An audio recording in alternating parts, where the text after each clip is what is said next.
अनुराग भदौरिया जी, फिलहाल आप लोग कहां पर हैं?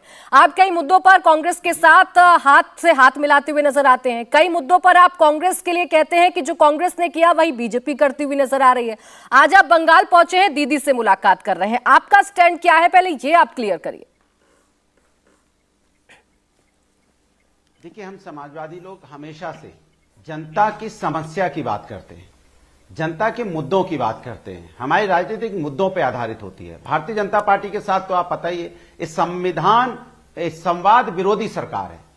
इनको संवाद ही नहीं करना है किसी से, ये संवाद चाहते ही नहीं है, ना पार्लियामेंट के अंदर संवाद करना चाहते हैं। पार्लियामेंट चल रही है, पहली बार देखा जा रहा है देश के अंदर में कि सत्ता पक्ष के लोग पार्लियामेंट नहीं चलने दे रहे हैं, वो हंगामा काट रहे हैं, कह रहे हैं कोई ये करे, कोई माफी ठीक है, जिससे माफी मंगवाना मंगवाओ, जिसको कुछ करना करवाओ, लेकिन जनता ने आपको चुना था पार्लियामेंट चलने के लिए। लोग सांसद चुन के आते हैं अलग अलग लोकसभा से, उनके अपने मुद्दे हैं जनता के मुद्दों का समाधान। जनता के मुद्दे अगर पार्लियामेंट में नहीं उठेंगे तो उसका समाधान कैसा होगा? तो इसके मतलब फ्रीडम ऐप से सीखकर क्या आप ताइवान अमरूद की खेती करते हैं? अगर ऐसा है तो आप अपने ताइवान अमरूदों को 1 करोड़ फ्रीडम ऐप के जो ग्राहक हैं उन्हें बिना किसी खर्चे के आप उसे बेच सकते हैं। भारतीय जनता पार्टी चाहती नहीं है पार्लियामेंट चले, भारतीय जनता पार्टी चाहती ही नहीं कि जनता की समस्या का यहाँ पे बहस हो, उसका कोई समाधान निकले, क्योंकि इनको तो अपने भारतीय जनता पार्टी को तो अपने मन की बात करनी है, जनता के मन की बात होने नहीं देनी है। इसलिए ये भारतीय जनता पार्टी सदन नहीं चलने दे रही है,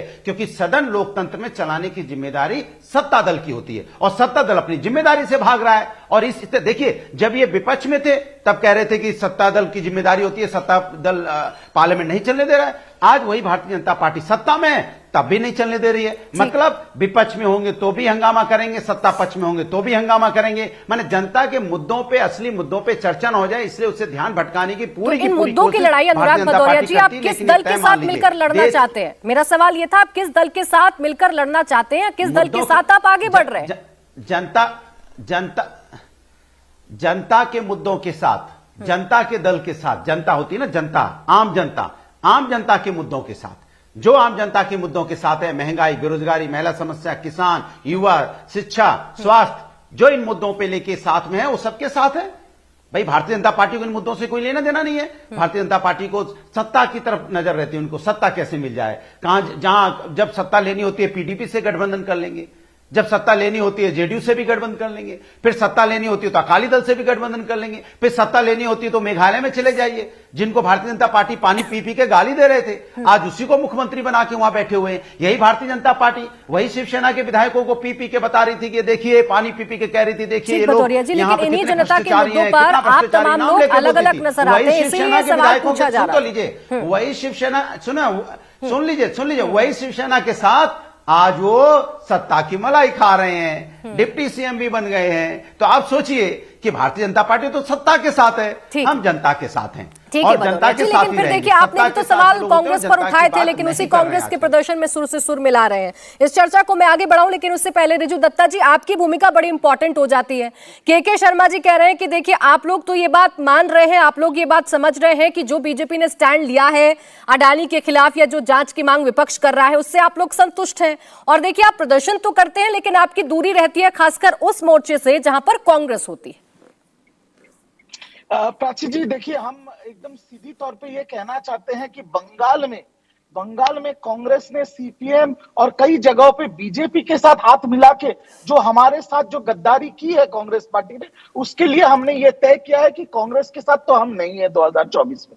और रहा बात बीजेपी का, तो हमें लगता है कि हम एकमात्र पार्टी है जहां पर जिसके विधानसभा चुनाव में प्रधानमंत्री अमित शाह जी से लेके कई मुख्यमंत्री सांसद सब आए थे और उनको 294 में 77 में उनकी रत रुक गई थी। तो हमने भारतवर्ष को दिखाया था कि प्रधानमंत्री के नेतृत्व में बीजेपी को हराया जा सकता है और बुरी तरह हराया जा सकता है। इसलिए बहुत बड़ी बड़ी पार्टियां जो अपने प्रदेश में मजबूत है वो हमारे साथ मिलना चाहते हैं, बात करना चाहते हैं। फ्रीडम ऐप से सीखकर क्या आप ताइवान अमरूद की खेती करते हैं? अगर ऐसा है तो आप अपने ताइवान अमरूदों को 1 करोड़ फ्रीडम ऐप के जो ग्राहक हैं उन्हें बिना किसी खर्चे के आप उसे बेच सकते हैं। मुझे लगता है 2024 में इलेक्शन जो होगा वो होगा लोगों की मुद्दे और बीजेपी के झूठ की वजह से। अभी के शर्मा जी भ्रष्टाचार की बात कर रहे थे, मैं प्राची जी आपके दर्शकों को याद दिला दूं, अमित शाह जी ने 4 रैलियां की मेघालय में, उन्होंने हर रैली में चिल्लाएगा सबसे भ्रष्ट सरकार मेघालय, सबसे भ्रष्ट मुख्यमंत्री कांग्रेस शर्मा, उसके साथ जाके सरकार बना लिया और प्रधानमंत्री जी भी वहां बैठे हैं सबसे भ्रष्ट आदमी के साथ। हमारे बंगाल के जो नेता प्रतिपक्ष, एक सेकंड प्राची जी, दो अहम बात करनी है। बंगाल के जो नेता प्रतिपक्ष है वो ईडी सीबीआई चार्जशीट में मेंशन है, उसको रोज अमित शाह जी अपने गोदी में जाके बिठा देते हैं दिल्ली में।